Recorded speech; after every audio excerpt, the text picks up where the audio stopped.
Let's make way for Christopher Mad Dog Russo, host of Mad Dog Unleashed on Sirius XM Channel 82. You'll see him on First Take as well, out here doing his show and his beloved city that he grew up loving, the Giants. This first time I think we've had Chris in person on the show. Make way for Mad Dog Russo. Yeah. Yes, sir! My buddy! Yeah.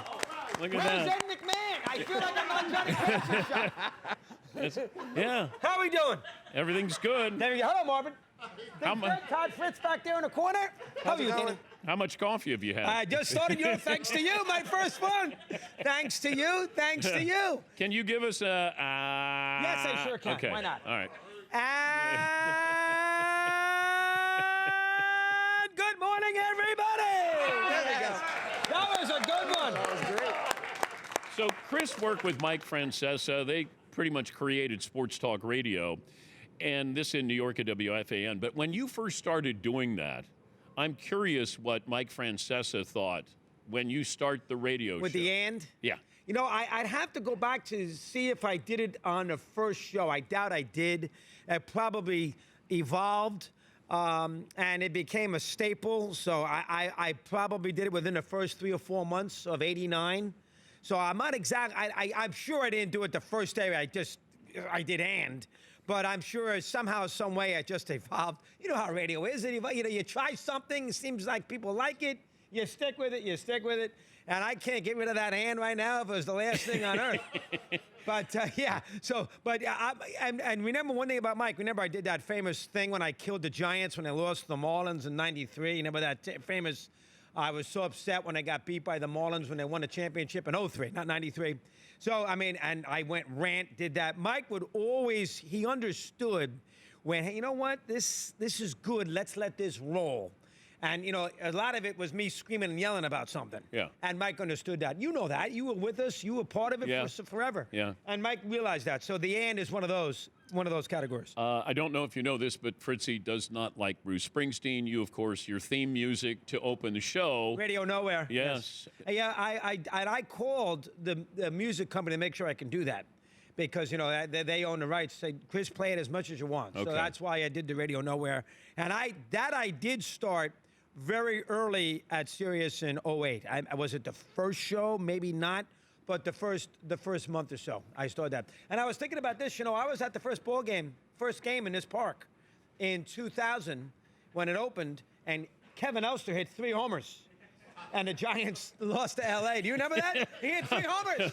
I came all this way. I sat with my lovely wife behind the first base dugout. Mike got me the tickets, and also hit 3 bombs. We lose the game for crying out loud. Todd, you want to give Mad Dog a little Springsteen here? Go ahead, Todd. Let me hear All it. right, come on now. Woo-hoo. How does you put a kiss on man? That's pretty good. But he doesn't like Springsteen. He's got it figured out. I perfectly. respect it, but I don't understand can't people get have into it. gone 50 times to his concerts. We had Larry Baer on Yes, yesterday. I heard they were telling me. CEO, and you know, these stadiums have a shelf life. I can't imagine what they would do differently here, and it's, I think, 30 years old, and you start to see that's around the end of a shelf life for a stadium, and then we have to have a new one here. Can Oracle Park survive and Yes, it can. be like, can it grow into a Wrigley, Fenway? Why not? And I think a lot of those stadiums out there that in baseball are new. Petco is a great park. You know, I think you'd agree. I love Petco. I don't know if you've been there. It's a great park. I have. They didn't take advantage of the vistas, though. Yeah, probably not. But Like it's still, this is... They did a great. I'll tell you another great park that I like. Oh, Camden is obviously going to be around forever too. They did a great job. Remember, they were going to build the park in '89 because the Giants got to the World Series, but they had the earthquake. So as a result, that got put aside. They were going to build Luria Park. They didn't build it. He sells it. McGowan buys it. And they played in Candlestick in that '93 and that whole period. And then McGowan, the late Pete McGowan, is the guy, grew up on the Upper East Side, was a big Bobby Thompson fan. And he's the guy that really did all the work, as you know, Danny, to build this park because it's all private money. And it is a great park. I mean, you know, I came to the World Series here in '02. I was here at the World Series when they beat Texas, when they beat Detroit. I mean, I was here a lot in the early days, and I used to go to Candlestick a lot, too. You go to Candlestick for a ball game? One time. Oh, I was there cold. Oh, geez. One time you went? What'd you see? I think it was the Giants-Dodgers. Well, that's a good And one. I remember seeing Marshall.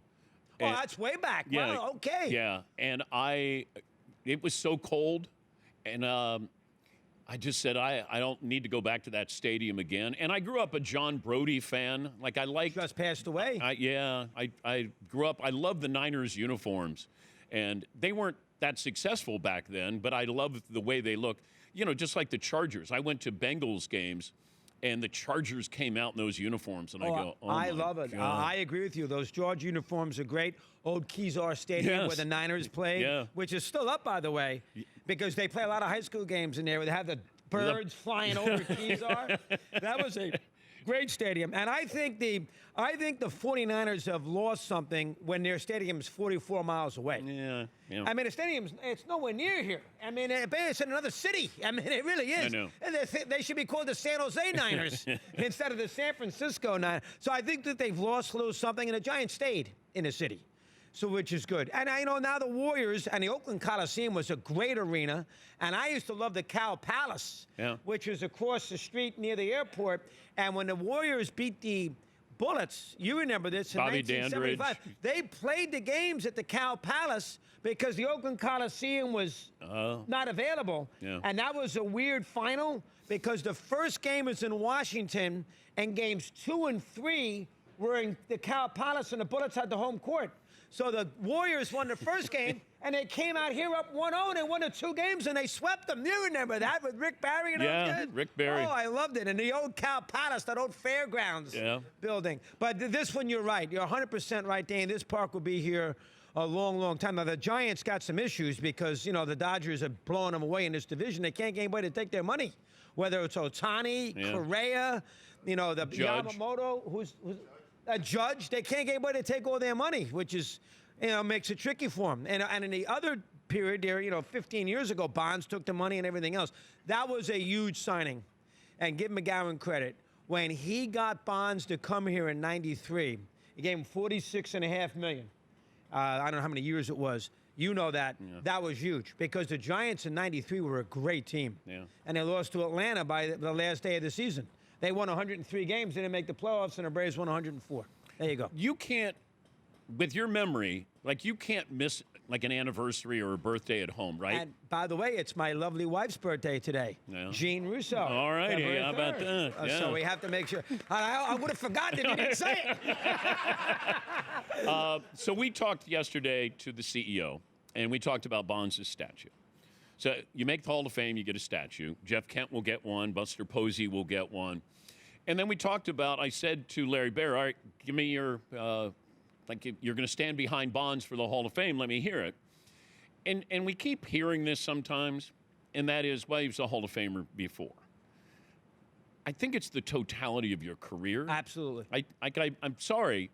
Bonds did incredible things, but some of it wasn't real. His best work was enhanced. 100%. And that's a problem. But I do think the younger voters who are taking over baseball, I agree with that. I don't think they're caught up in steroids, Chris. Yeah, but remember, Bonds now can't get in because he's passed the ballot thing, so he has to get through the executive committee, and he's not going to get in. They just voted no with him and Clemens. Bonds became an immortal because of steroids. He was not an immortal before steroids. He was great.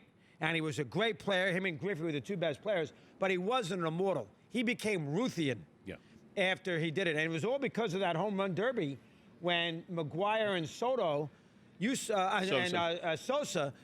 it in '96 at Veterans Stadium. I was at that. And those guys hit home runs all over the place. They got loved by all the fans, and Bonds got jealous. I know. And then he said, you know, if they're getting all this love, I'm better than them. I'll do the steroids too. And obviously he becomes, but he was not an immortal to me. And but is this like? And I understand the Giants are in a tricky spot because he's there. What are they supposed to do? But I grew up in Cincinnati, so I would defend Pete Rose the best I could. But I wouldn't have put him in the Hall of Fame. But as a player, he could go in. He did the other stuff as a manager. And I thought, can you do, it's like what you did in grad school. If you cheat in grad school, I don't take away what you did in undergrad.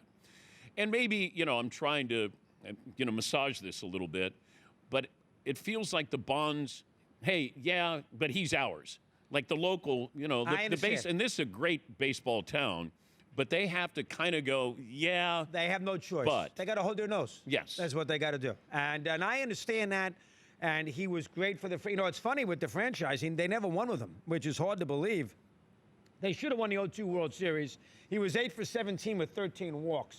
He hit that home run off Percival. Yeah, Like it went all the way up and then out to the concession in area. Anaheim. Yes. I mean, in Game 2. Yeah, I He was hit that- there for that. Oh, you were good for you, Danny. I went to games 3, 4, and 5 here, and I did the show. Mike didn't come, but I did the 3 shows, games 3, 4, 5, and in Game 5, the Giants won 14-5, and that was the famous game where J.T. Snow picked up Dusty Baker's little kid, who was the bat boy. Darren. When somebody scored, J.T. scored. Remember that? Yeah. He was going to get run over.